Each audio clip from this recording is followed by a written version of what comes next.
Good evening to everyone. Unfortunately, I have not been able to join you because we had exams today in Varese. I would like to thank the organizers for this kind invitation. Hope to join you in the future in Lisbon. As an academic, as well as a professional journalist, writing and broadcasting for the Italian media, in the last 12 months, I've been covering the movement Women, Life, Freedom. And in my presentation tonight, I'll focus on how the protest triggered by the death of Mahsa Amini affected the JCPOA. The title of my presentation is the JCPOA, the state of the art and its implications between diplomacy and public security. Mahsa Amini was Iranian.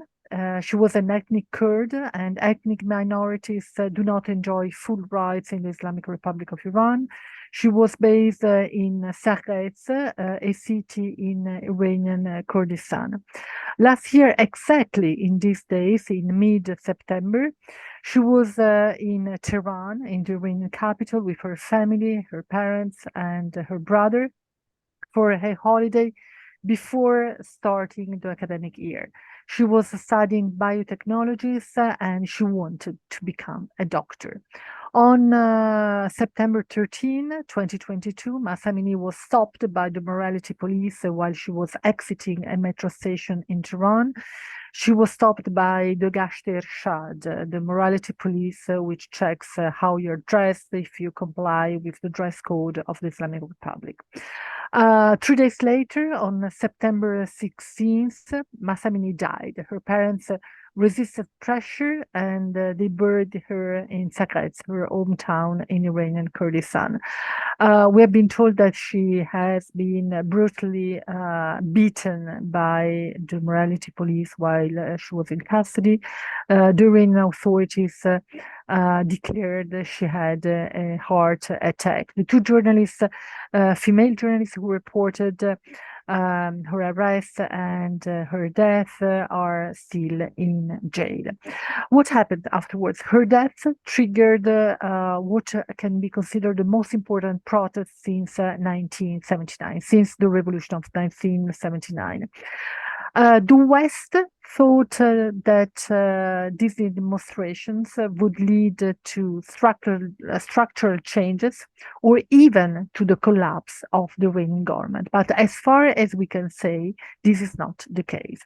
My thesis is that attempts to revive the nuclear deal, the JCPOA, have failed also meaning that this is not only reason, also because the US and its Western allies have dragged their feet, hoping that the Iranian government would either completely collapse or at least be under severe pressures because of the movement Woman, Life, Freedom.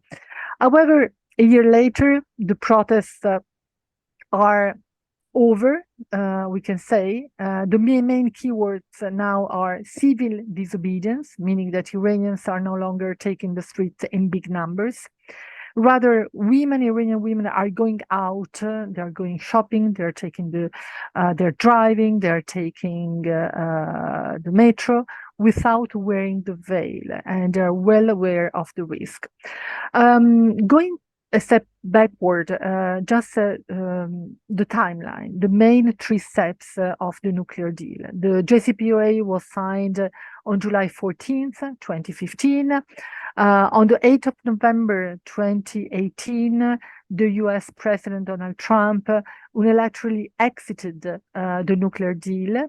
He said that he wanted a new nuclear deal with Iran, taking into account the Iranian ballistic program. What Trump was trying to do was to outlaw the possibility that Iran could have its own missiles.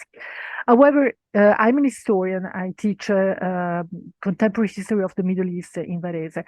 And historians are well aware of the reasons why Iran cannot give up its missile program, mainly because history taught the Iranian leadership that nobody will sell missiles to Iran. That happened in the Iran-Iraq War 1980, 1988. No country was willing to sell missiles to Iran. The third step in the timeline, which is very important, is May 2019. Iran increased the uranium enrichment in defiance of the nuclear deal. So the Iranian authorities waited a whole year before increasing uranium again. What were the Iranian authorities waiting for? The Iranian authorities were waiting for the European Union to make a move, because the European Union was supposedly engaged in the JCPOA, but they dared not to get involved in business with Iran. When on May 8, 2018, Trump declared that the nuclear deal was over, he didn't want to respect it any longer, all European companies left Iran, and more international sanctions were imposed on the country. So what's the state of the art now? Where are we now? According to BBC Monitoring Service, there is a news of September 3rd, 2023. Tehran, and I'm quoting, Tehran and Washington are working on a document meant to replace the Iran nuclear deal. Iran's foreign minister has stated in an interview with the moderate Etelat Daily, published on September 3rd, the Iranian minister announced that the indirect negotiations with the US over a new document were an initiative proposed by Oman. The US government has yet to comment on the Iranian side's statement. The Iranian foreign minister suggested that the new arrangement, which is dubbed the September document, will carry amendments to the contents of the original JCPOA, signed in 2015, but from which the US departed 3 years later under President Donald Trump. Here, a major role is played by Oman. Oman does play a major role in the negotiations between Iran and the US. Again, let's use history as a tool. On November 9th, 2014, US Secretary of State John Kerry and Catherine Ashton of the EU met in Muscat with the Iranian Foreign Minister Javad Zarif, and that gave a big push to the JCPOA. I mentioned that there are several reasons why the JCPOA has not been revived. So at least, as I already mentioned, the JCPOA has failed mainly because the US and its Western allies have dragged their feet, hoping that the Iranian government would either completely collapse or at least be under severe pressure. Secondly, the Biden administration has been tight-lipped on resuming negotiations because of two reasons. First of all, because the Biden administration fears that going back to talk to Iran would damage its chances of a re-election in 2024. And secondly, the Biden administration has used a waiver for banks to transfer $6 billion in frozen Iranian oil funds without fear of US sanctions. And that's, there's a lot going on behind the scenes. There are many hostages in Iranian jails. Some of them are American, some of them have dual citizenship, Iranian and American. Plus, there are Iranian citizens detained in the US because of business of materials which can have a dual use, civil and military. So what happened recently is that 5 American citizens detained in Iran have been released, and 5 Iranian citizens detained in the US will be released as well. But moreover, what people are talking about in Iran is the fact that $6 billion will be released from South Korea, and these $6 billion had been frozen because of US sanctions. They will be the Biden administration will allow this money to go back to Iran. This money is money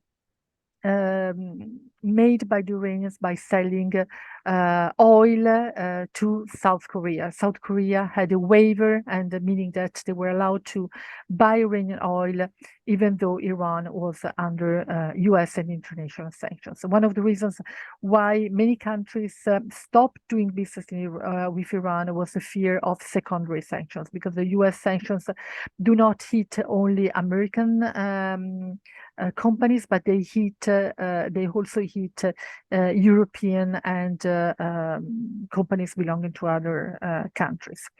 So what now? As far as we can see, the Islamic Republic has not fallen. Given the Western sanctions on Iran, Ayatollahs and the Pasdaran pursued their neighborhood policy, meaning that they aimed to improve relations with neighbors. And the policy they adopted is the policy of looking to the east. And I will make a few examples. Iran has joined the Shanghai Cooperation Organization, and Hassan Raisi, the president of Iran, was actually Ibrahim Raisi was in Samarkand exactly a year ago when Mahsa Amini was arrested and when she died. So the idea was to work towards finally joining the Shanghai Cooperation Organization. And the death of Mahsa Amini, in a way, put shadow on this major diplomatic achievement of the Iranian president. Second example on of the policy of looking to the east. In March 2023, China was able to push Saudi Arabia towards Iran, and thanks to Beijing, diplomatic relations resumed. They broke in January 2016 when the Saudi Ayatollah Nimr al-Nimr was crucified and then beheaded by the Saudi authorities. He was too outspoken as a member of the Shia community of Saudi Arabia. The third example of the policy of looking to the east of the Iranian authorities is the fact that in August 2023, BRICS members decided to invite Iran and 5 other countries to join the bloc. So Brazil, Russia, India, China, and South Africa are inviting Iran to join BRICS. In conclusion, the US and Europe miscalculated the unrest in Iran, and we lost the opportunity. We really lost the opportunity to reach an agreement. Just one final note. I think that we often forget that Iran is the heir of the Persian Empire. Politicians and analysts from the US, from Europe, must not forget that the idea of Iran, the idea of empire, does indeed shape the politics of the Islamic Republic today. Thank you.